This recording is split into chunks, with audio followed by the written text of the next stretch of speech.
We chose not to vaccinate or do vitamin K shot at birth. And the doctor that delivered her counseled me in between pushes on why I needed them.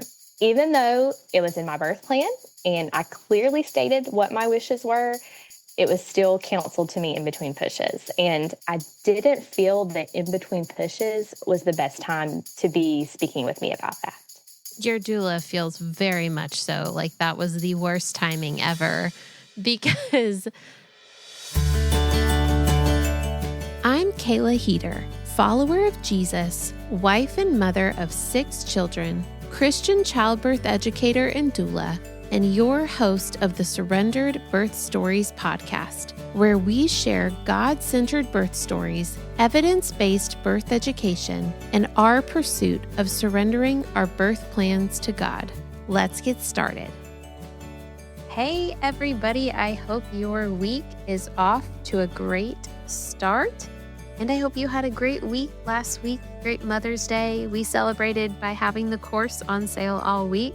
So I'm glad for those of you who took advantage of it. And if you missed it, I honestly don't know when the next sale will be, but I will try to let you know later on when I figure it out. But it's always available. So if you go onto the website at any time and you need it, then it's still there for everyone, even though it's not on sale anymore. But I'm happy for those of you who took advantage of the sale. It is warm here in Greensboro, North Carolina. It got up to 90 something today, and I think it's going to be in the low 90s for the next few days. So I'm actually kind of excited. We got out the little inflatable pool and blew it up, and the kids were outside all afternoon playing in it, and it was just nice. It was just fun to have that warmer weather, water fun again. And tomorrow we need to clean out our water table because it's disgusting and has been sitting outside all winter. So time to clean it up so the kids can play in it again. But I hope it's nice weather wherever you're listening from. I did want to share, we got a new review this week, which is always so exciting for me. But I wanted to read this review. It says, exactly what I needed during pregnancy. This podcast was such an encouragement to me during my twin pregnancy. After 2 hospital births, I decided to pursue a home birth with a midwife, but finding out I was having twins brought a lot of anxiety and fear. I binged episode after episode, and the encouragement and faith-filled perspective truly helped me through some very hard days. The podcast continually pointed me back to trusting God and surrendering my fears. We ended up having a successful and very fast home birth to our baby boy and girl. I'm so thankful for this resource and highly recommend it to any mom looking for encouragement and peace during pregnancy and birth. From Kelly F. Thank you so much, Kelly. And I'm so happy. Congratulations on your successful twin home birth. That is amazing. And you know what I'm going to say next? I would love to hear the story on the podcast. So, Kelly, if you want to share that story, just click the link in the episode show notes and fill out the form, and I'll get in touch with you as soon as possible. That is so awesome and so cool. I love a good home birth, but I also love a good twin birth. I'm actually on call for a twin birth right now. So super excited. I obviously have never had twins, but it's always fun to be a part of other people's stories with twins. So that's fun. Thank you, Kelly, for leaving that review. And anyone else, you can leave a review too if you haven't. I know many of you haven't. So I would love it if you could. The reviews not only help other people see if they're going to like it, but they also help with getting the show in front of more people. And so it will suggest this show to others listening to similar shows, the more reviews it has. So if you guys could help me spread the news of the show just by leaving a simple review, that would be so helpful. Thank you. Okay, let us jump into this week's episode. What would it be like to hold your baby girl in your arms for the first time after over 6 years of struggling with infertility?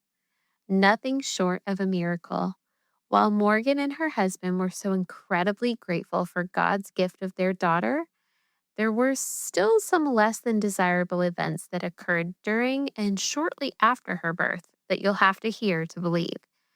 Thankfully, the Lord has grown Morgan's faith, patience, and trust in Him through this entire journey, and now her relationship with Him is stronger than ever. Welcome to another episode of Surrendered Birth Stories. I am your host, Kayla Heater, and I have Morgan with me today. Morgan, take a second, introduce yourself, tell us about you and your family and your life. Sure. My name is Morgan Mathis. My husband and I live on a family farm. We have been married for 10 years this year, which is really hard to believe. We we love to travel, play golf, be outside, spend time with our Labrador Reese, who was one of our first babies. I am a first-time mom to a sweet baby girl, Vivian. And this season of life has taught me so much about faith, trust, letting go of control. And I'm just excited to share a little bit about our birth story and what that experience has been like for us. Oh, well, I am excited to hear it all the way from the beginning because I didn't come into your story until I met you during childbirth classes is when I actually met you in person, but your journey starts long before that. So why don't you take us back to when you and Jordan decided you were ready to become parents and began trying to have a baby. So I feel like our story is a little bit different because we ended up conceiving through IVF. So we battled infertility for 6 years. And after seeing numerous doctors for different things, basically each doctor that we saw came to the conclusion of unexplained infertility, which is not a very fun diagnosis because there's obviously a reason why you would think that you can't get pregnant. And as you see different providers, you're just hoping that that next provider is going to find something and they're going to dig and see what it is that's preventing this from happening. But after 6 years, that was the same conclusion that we got to with everyone. So we began IVF in 2024 and actually had to go through 2 rounds of IVF. And after that second round, we found out in December that we were pregnant, and we found out it was a girl on Christmas Eve. So, what a wonderful Christmas present that was. Although it was really, really hard to keep that from all of our family members from all the Christmas gatherings that we had. But as excited as we were, finding out that we were pregnant, finding out it was a girl, there was still this deep feeling in me that just really stayed guarded the entire time, almost like it was too good to be true. And I just kept waiting on something to happen. But once we got to that ultrasound appointment where we saw and heard her heartbeat for the first time, that's when it really finally hit home and became real to us. And when was that? Did you do like an earlier ultrasound or was that like 12 weeks? How far along were you? That was 7 weeks from the time that they transferred the embryo, very early on. But that specific ultrasound was done at the IVF clinic. And that once they hear and see a heartbeat, they released us at that point.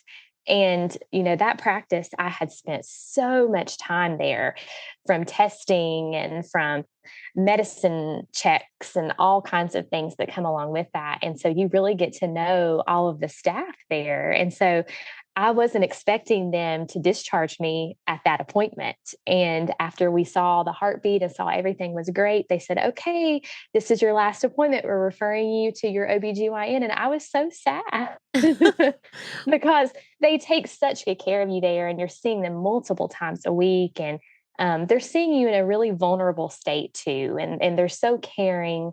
And that was very sad to say goodbye, but it also happy in a way because you know that you finally reached the finish line that you eventually started with them. But yeah, just a lot of emotions involved with that.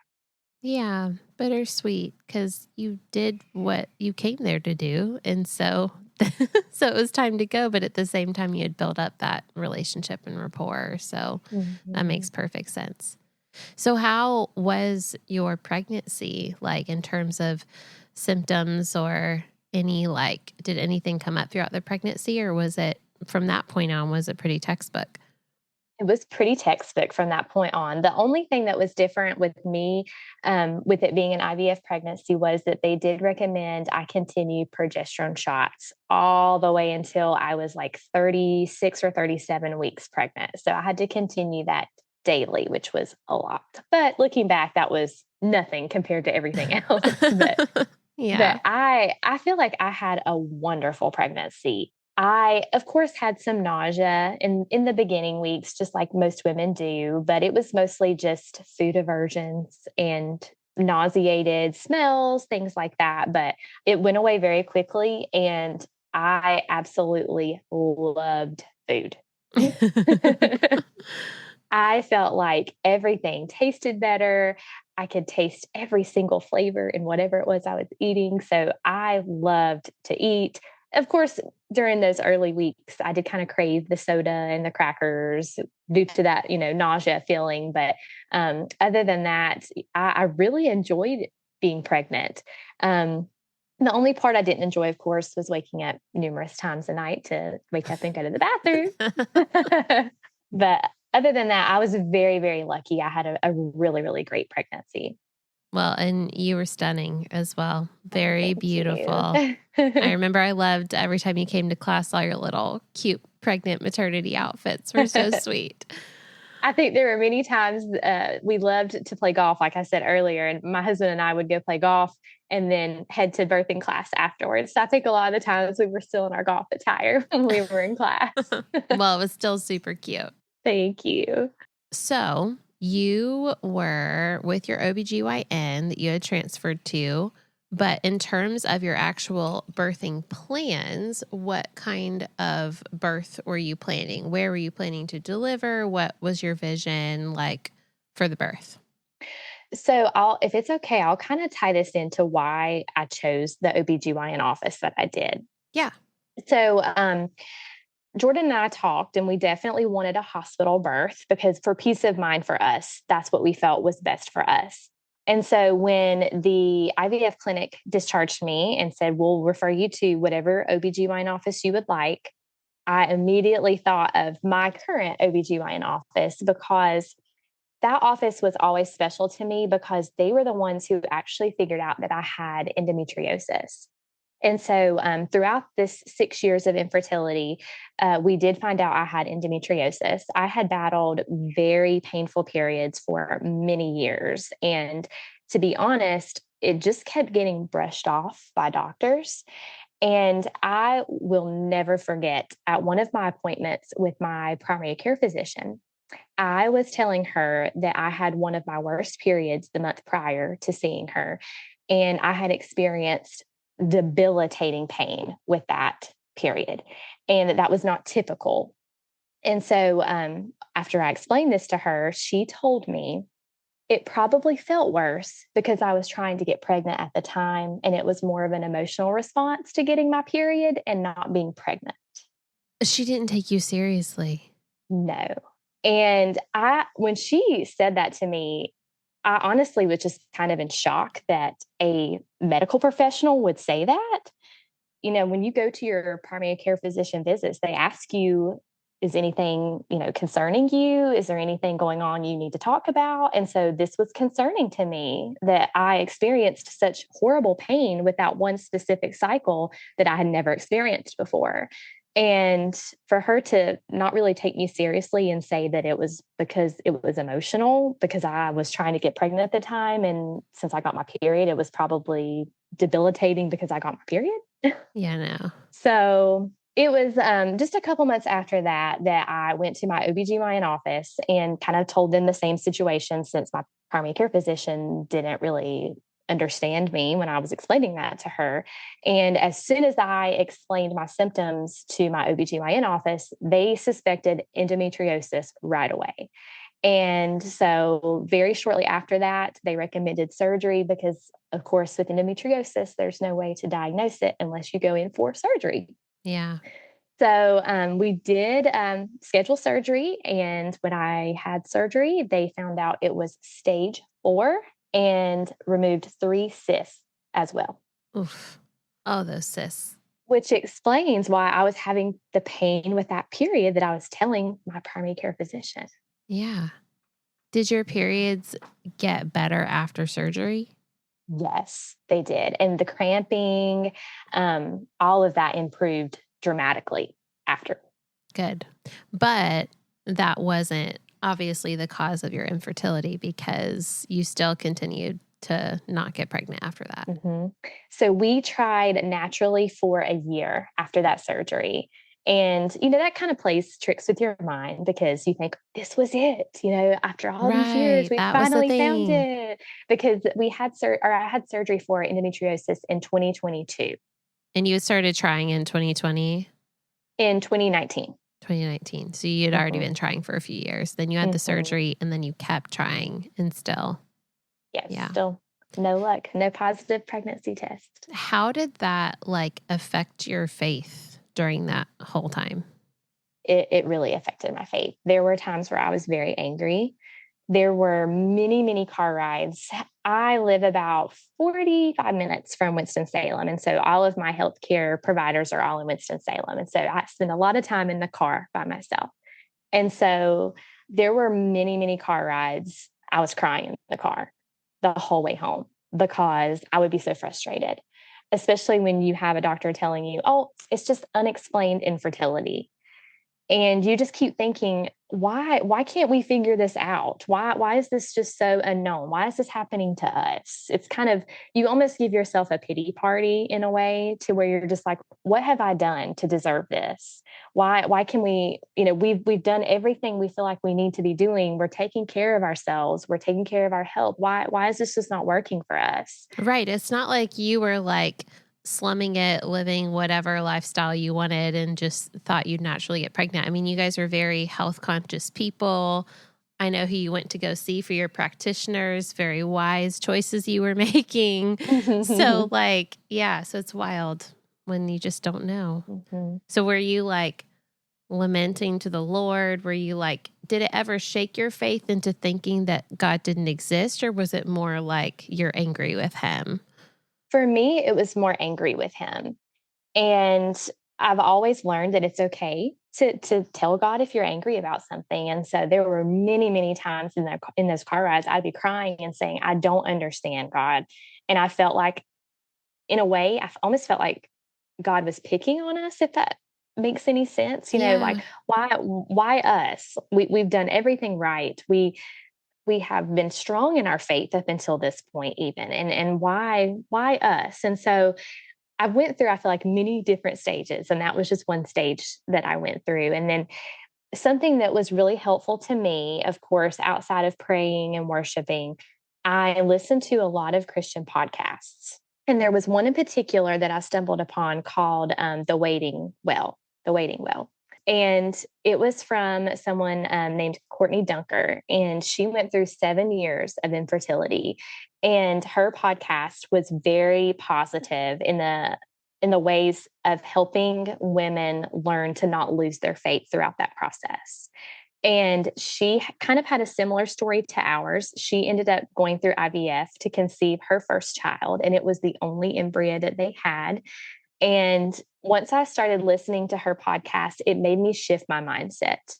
And after that, I could tell a much bigger difference in my faith. It's almost like my faith had been restored. It's not that I ever doubted God throughout that process. It was just more of an anger thing. Yeah. But that podcast specifically, I feel like it was one of those days where I was driving back from Winston. And when I was listening to that podcast, it's just like it hit home to me one day. And I'm thinking, I'm approaching this the wrong way. I don't need to be angry. I need to be looking at this differently. There's a reason that our baby's not been brought into the world yet. And I just need to be patient, as hard as that can be sometimes. Yeah. Well, I love that you found that resource, and I'll link that resource in this episode too, because I didn't know that podcast existed either, and that sounds like it would be a great encouragement for so many women out there who I know are struggling with infertility.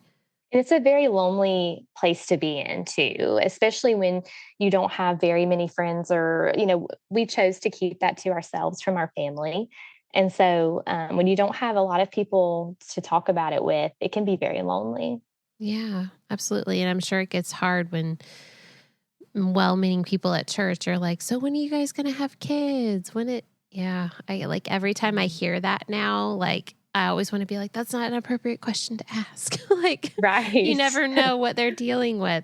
Mm-hmm. Thank you for sharing that. I'll link that in the show notes. And I love that the Lord was able to work through her podcast. And I'm sure that's why she's doing it, like to encourage you all, like in your faith through such a particular specific struggle that only, this group of women can understand. Mm-hmm. And that's like my goal here too. Like, that's why I'm doing this, like trying to encourage other women in their faith while they're, on their journey of pregnancy and birth and postpartum. So, yeah. So you have your OBGYN who diagnosed your endometriosis. You love them. You are planning a hospital birth. I want to say, how do you prepare for birth? But I met you, so I know how you prepared at least somewhat. So I, of course, wanted to add this because it was such an important piece for us. I knew pretty early on in my pregnancy that I wanted a doula when we found out we were pregnant. So many women in my family, in my friends group, had all been induced or ended up having C-sections. And, the more that we thought about that, I just felt like that was way too many people.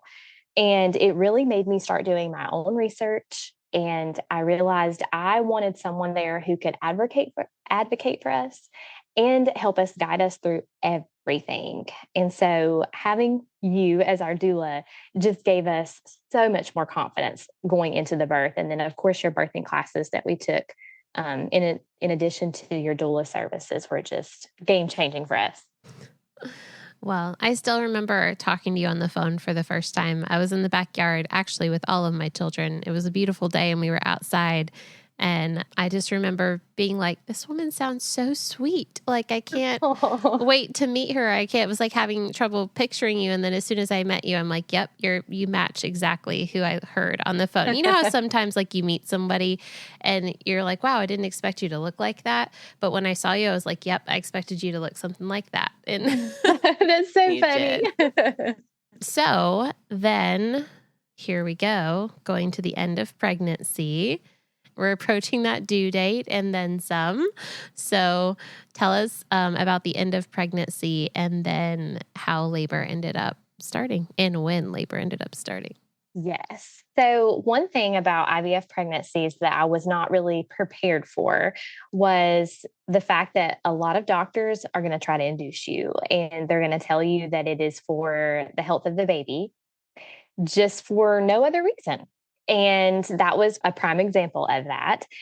I believe it was when I was 38 weeks, she was measuring really well. I've had no complications up until this point. And when they measured her at our ultrasound appointment, the doctor came in and he said, at this point, she's an IVF pregnancy. We're going to recommend inducing at 39 weeks.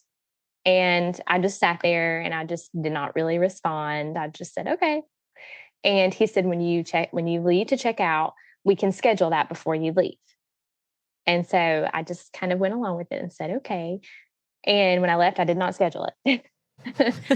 And so I think I talked with Kayla, with you about this a little bit. And I said, I don't really see a need. And we spoke and, we said, there's no other issues. We're not having any problems. There's really no research that says that this is a complication for pregnancy or for birth. And so we're going to keep writing it out.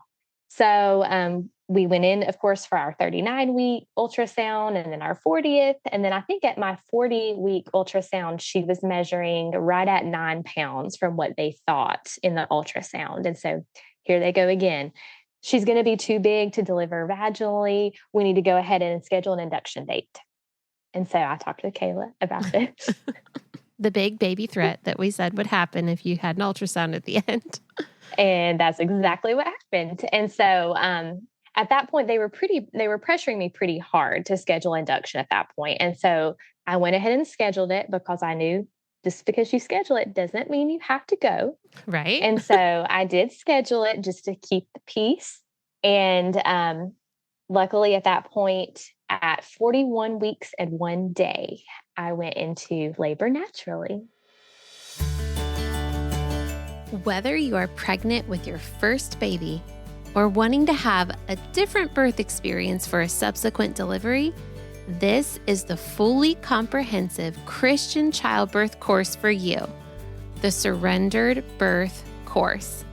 With over 10 years of experience as a childbirth educator, a birth doula, and having had 5 kids myself, almost 6, I have created a course fit for every mama out there who wishes to be fully informed on all things pregnancy, labor, birth, postpartum, and breastfeeding, while remembering to keep Jesus at the center of it all. Our God created a beautiful design for birth, something to look forward to, and not something to be feared. Not only will this course get you prepared for your birth, but it will also get you excited for it. It will answer questions you never knew you had and teach you things you didn't realize were so incredibly valuable and central to the entire birthing process. I've had numerous couples on their second, third, or even fourth babies who've taken this course and said how incredibly glad they were and that they learned so much more than they ever thought they would. With over 12 hours of video content, 5 modules, numerous lessons, detailed PDF printout notes, and endless resources, we dive deep into pregnancy, labor, the risks and benefits of interventions, inductions, immediate and extended postpartum for both mom and baby, everything you need to know about breastfeeding, and basic newborn care. This course covers everything. Once you've taken the course, I am available to you for any questions you might have during a monthly live Q&A Zoom call exclusive to our online course audience, as well as through email. The course is on demand, so as soon as you purchase it, you'll be able to start right away and re-watch any lessons as many times as you need. Whether you are planning a medicated hospital birth or an unmedicated birth at a birth center or home birth, this course will prepare you in every way that you can be prepared. While I understand the desire to take a specific hospital or home birth course catered to your specific birth plans, birth doesn't always go how we plan. And having the knowledge of how birth can go in other environments outside of our plans is essential. Most importantly, I will help you to surrender these plans to God. And in return, the Holy Spirit will provide you with the peace that only He can give. For more information on the course, to read testimonials of others who have taken it, or to sign up for the course, just click the link in the show notes. And lastly, remember, just like we say here every week on the podcast, learn all that you can, make the best plans, and then leave it in God's hands. At 41 weeks and 1 day, I went into labor naturally. Yes, you sure did. And I'm so proud of you. I mean, it's so funny because you really are. You're such a sweet and kind person. And I know that you don't want to ruffle anybody's feathers ever. And you want everyone to feel okay and everything to be peaceful. And so you were always so sweet to even when I went to one of your appointments with you and all the time we were at the hospital, you were very yes, ma'am. And yes, sir. And absolutely. And I appreciate it. And very smiley and nodding. But on the inside, I know that you had already made up your mind and you weren't doing what they were going to tell you to do and all the things. And so that was just funny to watch and to play out. But looking back, I think of how funny it was. the days leading up to whenever I went into labor. So that Saturday, my husband and I made a trip to Costco, and it was like our fifth weekend trip in a row because we kept telling ourselves, this is probably going to be the last trip. We need to stock up. And of course, it was that at this point, this was finally our last one. But that day, on that Saturday, the contractions weren't consistent and they just ended up stopping. So on Sunday, we had a normal day. And then by 5 o'clock p.m., I started having those contractions again. They were spread out, but this time they were more consistent. And then by 6 o'clock that evening, they were coming on a little bit stronger and getting closer together. And so at this point, I reached out to Kayla and I took a bath to try and relax because that is something that I personally love to do to try to relax anyways. And so as soon as I got out of the bath, they came on very strong and faster. And they had progressed to the point where they were about 2 to 3 minutes apart. And we were planning on riding it out for longer. And then my teeth started chattering, almost as if I was cold, that kind of teeth chatter. Yeah. And that scared me because you see videos of women whose teeth are chattering or their body is shaking as they have that hormone shift right before birth. And so that immediately started going through my mind and I got a little scared and I told my husband, okay, I think we need to go ahead and go because like I said, we were about 45 minutes from the hospital we were going to be delivering at. And so I called Kayla on our way. And of course she was like, I think you have some more time. You might should write it out. But she knew that I was a little antsy. And so she said, you're already in the car, aren't you? And we said, yeah, we are. But of course, she was, Kayla's always so great. She met us at the hospital as soon as we got there. And at that point, I was 4.5 centimeters dilated. So they did admit me at that point. And in my opinion, I'm personally not a person that takes pain very well. I'm quite a big baby when it comes to dealing with pain, but contractions were pretty tough. But what became so challenging for me was when I started having back labor. To me, that was a completely different kind of pain. It felt like every bone in my lower back was breaking. And so at that point, that was when it was getting harder for me to continue going on. And we tried so many different things. We tried the tub, we tried the exercise ball, walking. We were doing counter pressure while you were like laying in the bed with the peanut ball because you were so tired too. That's the other thing is that when you were having those, like you were telling me your teeth were chattering and all that kind of stuff, for me, I knew that you were transitioning into active labor, like that was your body's way of starting labor. Cause that actually happens to me a lot too. Like it's hormonal and it's just like a reaction, but obviously wanted you to feel safe and wanted you to feel, like at peace with where you were. So once we got to the hospital, I know some of that stopped, which was good, like the chattering and all that kind of stuff. But you said it so quickly as if like we were there for a couple hours. You did this all night long. Like you labored all night long in all the different positions and all the different ways. And we did all the different things and you were a champ. You were, and they were getting very strong and very close together. And I was very, very proud of you. Because I know you told me from the get-go that you were like, I'm a baby and I don't like pain and da-da-da-da-da. And I was like, you're going to be surprised how well you do. And you did. You labored all night like that. Yes. It went by so fast looking back. I mean, I remember when it got to where it was really, really coming on strong, it felt like it had been 2 hours since I had been at the hospital. And at that point, it was almost 5 a.m. Yeah. Sun was starting to come up.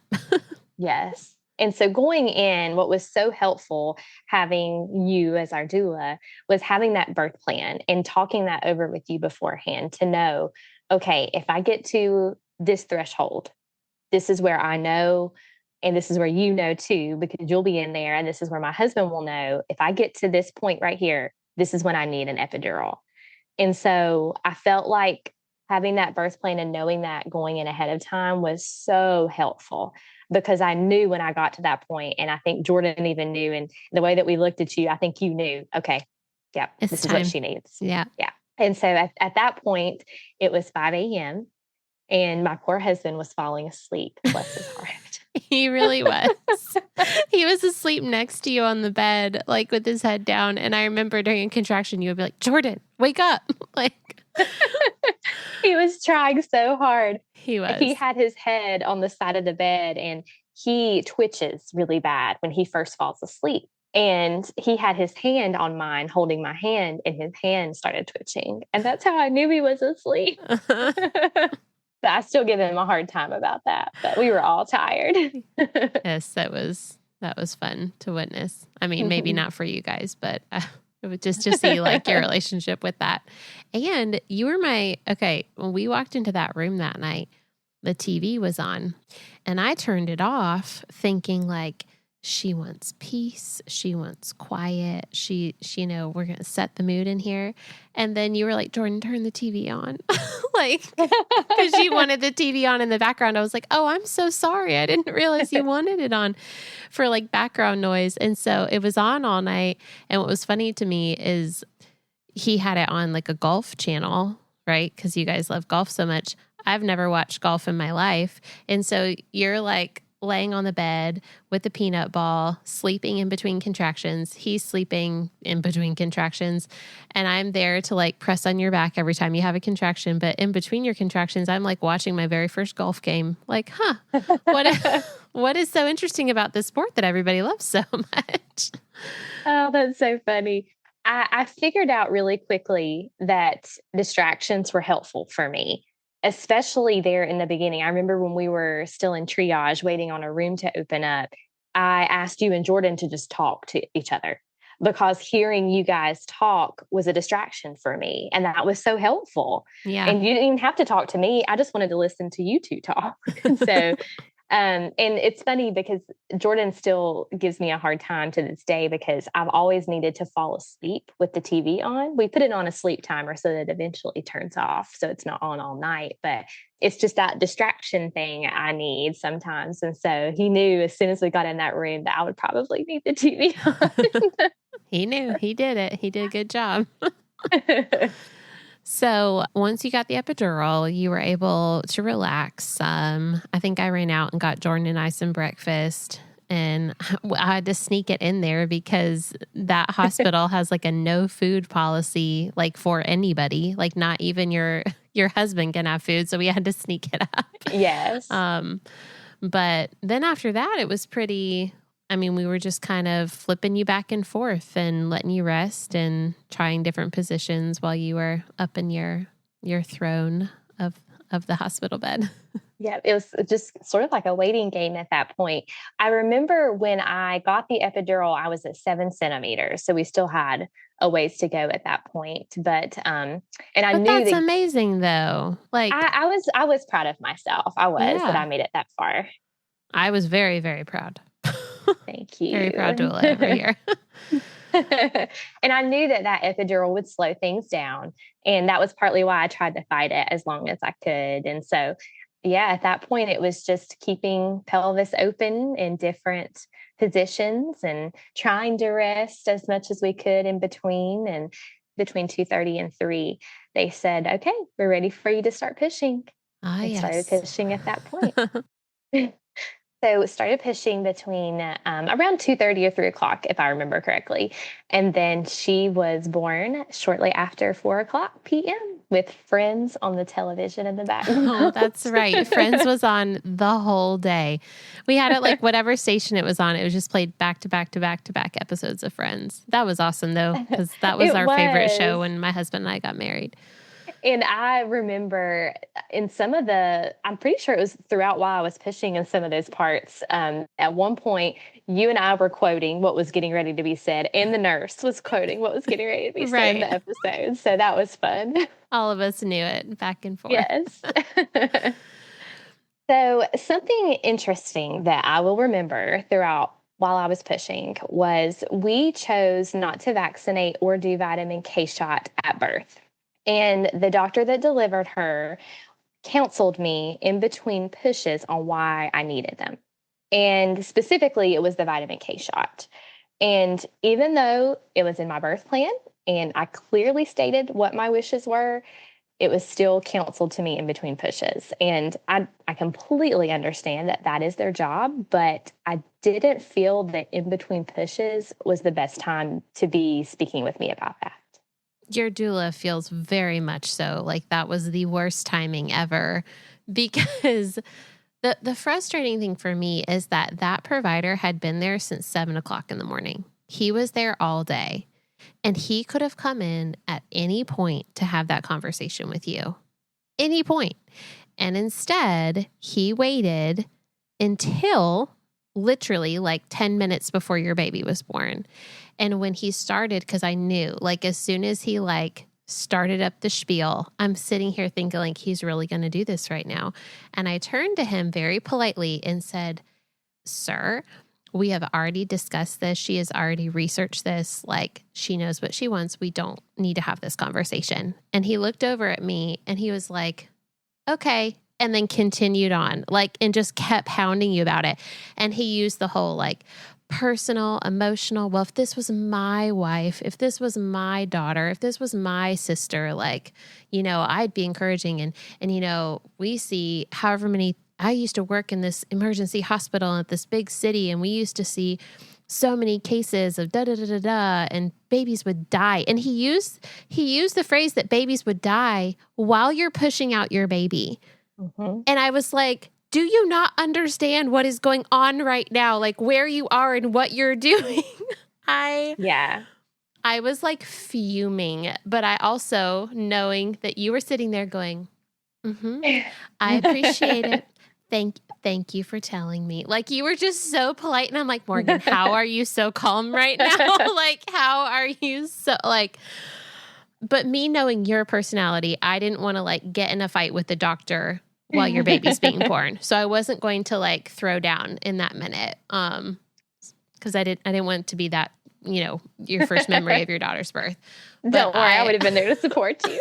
But I was like, I don't want her to get anxious because I'm, fighting with the doctor. But I was just like, I couldn't believe that he continued and he continued. And I'm like, you're crowning. I can see the top of Vivian's head and he's still going at you for it. And I'm like, yeah, the entire time, really. I think up until the whole the time very you're end. pushing. Yes. Yeah. I was. And then he moved on from the vitamin K shot to talk about the umbilical cord. Right. When to cut the cord.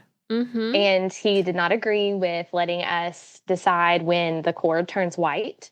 And he started telling us why he didn't believe in that either. And once again, I just sat there and I thought, it's in my birth plan. You're going to do what's in my birth plan. This is what I want. And so I don't know why. Normally, I'm the type that I can get very mouthy about things that I believe very strongly in or I'm very passionate about. For some reason, in that moment, I was so calm. And I think that was the good Lord was keeping me calm because I knew I want this baby out and this is what I care about. I don't care what you're telling me at this moment because I know that this is what I want. And I just felt very calm and I just thought he's going to do what I asked him to do and that's it. Mm-hmm. That was hard. That was hard because you don't want to start second guessing yourself in that moment either. Well, and they know that at that point, that's when you're the most vulnerable and submissive, hormonally speaking, emotionally, physically. If you're going to crack, that's when you're going to crack. And so that was strategic of him as well. But, but anyways, Morgan, I mean, I've been to a lot of births, but I don't know if it was because he felt like he had somewhere to be because now it was like 4:30 or whatever time it was, or if it was because he didn't like us anymore because we refused all of his advice. Like, I'm not sure what the reason was, but Morgan, he started sewing you up like before anything else. They're supposed to wait till after the placenta is delivered, right? But we didn't want to rush your placenta. So we were waiting we were waiting to cut the cord till after the placenta was delivered. Like we were doing all that. And so he's so frustrated with our waiting that he can't do anything. He's like, can't sit on his hands. So he asked the nurse right away, and he was like asking her for these different size needles and sutures and all these things. And I'm looking and I'm like, your baby's not even a minute old. And he is ready to stitch you because he's like trying to get out of there. And I'm sitting here thinking, like, you're not supposed to do this until after the placenta comes out and all the things. But he is ready to go. He didn't want to be there anymore. Yeah.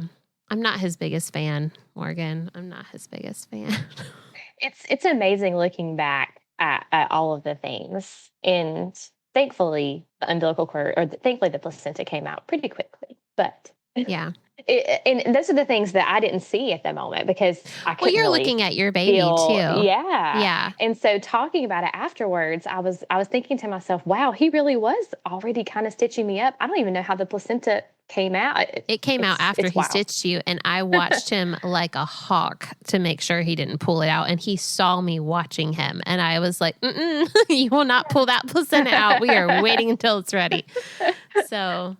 yeah. And just another reason why it's so beneficial for having a doula there as another person of support, because Jordan was up there with me, looking at Vivian. We were just enamored at that point. And so we would have never have even probably known or realized what was going on.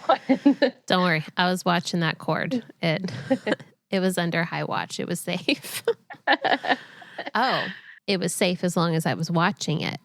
Would you like to tell them what happened afterwards when you guys were trying to leave the hospital? So something that we discussed beforehand that we put in our birth plan was that we did want to keep the placenta after birth. And our goal at that point in time was to hopefully use it for encapsulations.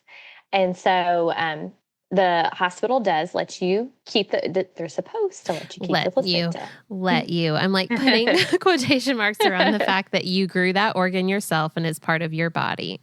Right. And they're now letting you keep it, which is beyond me.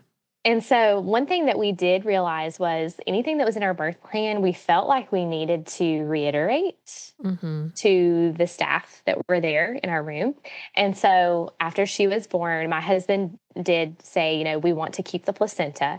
And there were quite a few staff members in there at that point that had come in and out. And so there was one particular staff member, I wasn't sure who she was or what her role was, but she did say, hey, I've got a cooler. I'm going to put this in, and this is the bag. And she held up the bag. And I remember briefly maybe hearing it or seeing her do that. And my husband remembered that. And she said, I've got your name and it's labeled. And so that was, directly after birth. So we were transferred to another room very shortly after that. And we were only there for 24 hours and we were ready to be discharged. And so we had made it all the way to the car. And my husband said, oh my gosh, the placenta. So he grabbed the cooler that we brought to put it in and walked back upstairs. And he checked with like 3 different people on the floor and finally got an answer from someone from the floor. And they said, oh, it's no longer here. And so when he got back to the car and told me that, I was livid. And I said, what do you mean it's just no longer there? What did they do with it? And so I immediately texted Kayla. And I was like, I don't understand. Like, this was in my birth plan. We told them this. What do you recommend that we do? And so I was fuming the whole ride home. And so I immediately reached out to the hospital and sent them a message. And I said, look, something's going on. We did not get this. We were told that this was ours. Like, I want an explanation, basically. And so as I'm in the midst of sending this, my husband calls the hospital and finally gets transferred, after numerous people, to someone. And they apparently, the area that we were in when we had our birth, it was in that section. Instead of the section where we moved to with like mom and baby right before we were discharged. And so really it sounded like a communication issue, but we don't really know what the issue was. We don't know if they just truly didn't want to release it. But it was just very confusing. And we had to make another trip to Winston just to go pick it up when we should have been able to just bring it home with us. So that was a lot. Well, at most hospitals that my clients go to, when you say you want to keep your placenta, it never leaves your side. It stays with you. It's in the room with you. You have to have your own cooler there, like in the room with you. And then usually somebody takes it home for you while you stay at the hospital, unless like you're getting a really early discharge.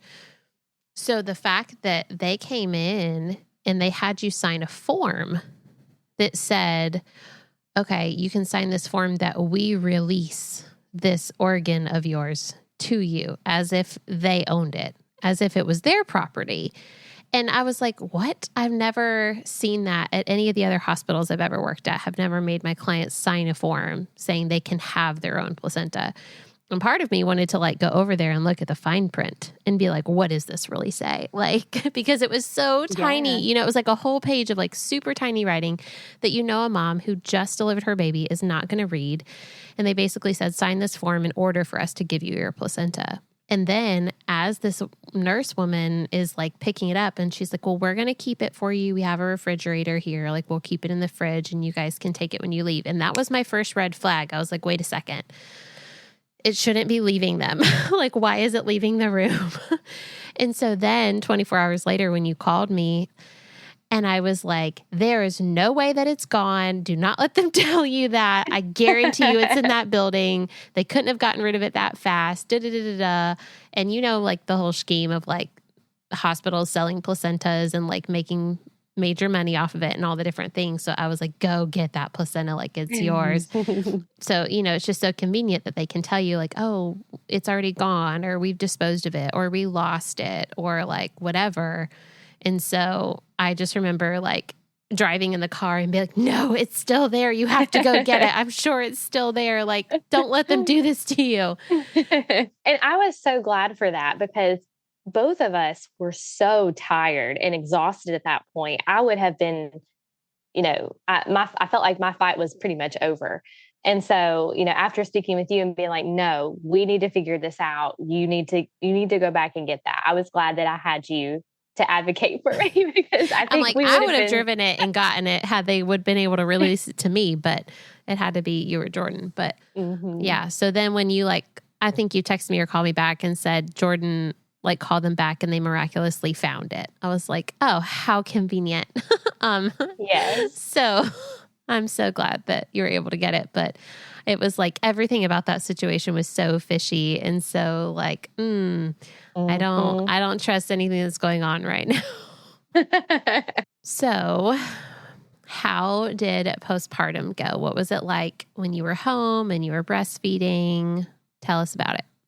I definitely want to say postpartum was very hard. I feel like it still is hard. I am someone who needs sleep to function and be my best self. So those first few days for me were very, very hard. And with sleep deprivation comes brain fog and irritability, among other things. And so to me, the lack of sleep was very hard. Breastfeeding was not easy either. It just takes patience. And that's something I don't think I was prepared for, was the patience piece. Breastfeeding is portrayed to be very natural, and you would just kind of think because it is natural that it just comes automatically, but that's not the case. And so I did end up getting, I had a lactation consultant to come to my house, which was fantastic. She worked with us a couple of times, made a couple of visits, and we were doing really, really well with breastfeeding. And so that helped me to feel more confident. That helped me to feel like she was getting fed better because we actually had a good latch. And so that was a challenge that we overcame in the beginning too. But I think something that I realized too, which, you always know that you're going to need help. But in the very beginning, we had the first grandchild in my family. And so everyone was just waiting to come see the baby. And so when they come over, all they want to do is see and hold the baby and then leave. Maybe bring you some food and some snacks and things too. But I asked for help, and that's what we needed. I asked for family to bring us food, specific food that we wanted, not just fast food and things like that, not just a bunch of sugary things. And so for us, postpartum was asking for help. I remember specifically, there was a night where I felt like we were up so much, I had no sleep, and I just felt like I could not go anymore. And I called my mom and I said, "Can you come over for a couple of hours just so I can take a nap?" And this was when Jordan had already went back to work, so I was here by myself. And she came over one day just so that I could take a nap, and I felt like a brand new person. Yeah. And so postpartum, it has its challenges, but I think asking for help was the biggest thing that we did for ourselves. Yeah. And a lot of people really struggle with that. They struggle asking for help. They think we should be able to do this. This is no big deal, one baby. But when you're taking care of a newborn for the very first time and you're dealing with, healing from tearing and healing from your uterus, like trying to shrink back and your internal placental wound and sore nipples and trying to figure out breastfeeding and non-sleep. I mean, no sleep doesn't look good on anybody, but I mean, it's a lot all at once, and your hormones are all flushing out of your system and going crazy. And I think it's very wise that you guys asked for help. And I think most people don't realize how willing people will be. But a lot of times people just don't realize, if they've never been in that position before, they don't realize the help that you actually need, or if they haven't been in that position in a very long time. If it's been, 30, 40 years since they've had a newborn, then they sometimes don't realize it till you remind them. Mm-hmm. So you've had quite the journey. And I mean, this journey started in 2019 and now it's 2026. So this has been a long journey. And now Vivian is 6 months old, which is exciting. Remind me how much she weighed again when she was born. When she was born, 8 pounds, 6 ounces. Right. And at 41 weeks, that's a perfectly normal size for a 41-week baby. And they wanted to induce you at, was it 39 weeks originally for her big size? So yeah, that's not a very big baby. No. I've recently, my friend had a baby that was 4 pounds bigger than that. She had a 12. Wow. Yeah, she was, and I won't say who it was, but she had a 12-pound, 3-ounce baby at 39 weeks. Oh my gosh, what a healthy baby. Oh yes, very healthy baby. And her dates were not off. We double verified that. But I was like, so when people tell me, it's going to be 9 pounds, the doctor's afraid we can't push him out. I'm like, you can so push out a baby that's 9 pounds. You can do it. Well, is there anything else you want to share? Anything you feel like the Lord taught you through this process, which you kind of shared pieces of that throughout, but as we wrap up. I look back at her birth story and just the whole process, and the things that come to mind specifically are when she was born. I felt like I honestly just couldn't believe what I was seeing when she was coming out. I was just in complete disbelief. And I think in that moment, it just hit me that this was truly a miracle that God created, and we're just getting to witness it. And something else that I think is important to share with anyone who may be going through fertility or IVF specifically is IVF is not a 100% guarantee.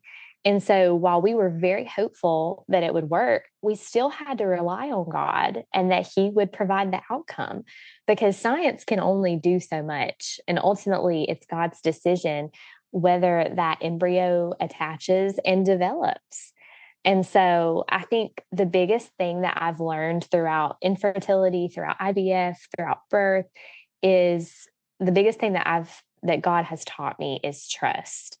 And I'm someone who naturally likes to be in control of things. And birth and postpartum will quickly show you that you are not in control. And so, if anything, it's just pushed me to rely on Him even more and to be more patient and to listen for His guidance, and then just step back and appreciate the miracle that He chose to give us. And, we prayed for many, many years, and just because you pray for something and it doesn't happen when you want it to doesn't mean that it's not going to. And it's hard when you're in it to see that. But we have seen it in our lives, and we're just so, so, so incredibly grateful. Well, I am so incredibly grateful. that I met you, that I got to work with you guys, that I got to witness that miracle that is Vivian, and that you came on here and you're willing to share her story. Yeah. And we have been so grateful for you in return as well. Thank you so much for listening to today's episode. You can reach me at Surrendered Birth Services on Instagram or email me at contact@surrenderedbirthservices.com. Be sure not to miss an episode by hitting the follow button. Also, we'd love for you to leave a written review of the show so that more people's births and lives can be changed by the love of Jesus and the empowerment of accurate birth education. If you really enjoyed this episode in particular, please take a screenshot of it and post it to your Instagram story, tagging Surrendered Birth Services. If you would like to be a guest on the Surrendered Birth Stories podcast, please click the link in the episode show notes to fill out your interest form. Also, if you're interested in taking my childbirth classes, birth consultations, or having me as your birth doula, please click on the link in the show notes to take you to my website for online and in-person options. Just as a reminder, this show is not giving medical advice, so please continue to see your personal care provider as needs arise. We hope you have a great week, and remember, learn all that you can, make the best plans, and then leave it in God's hands.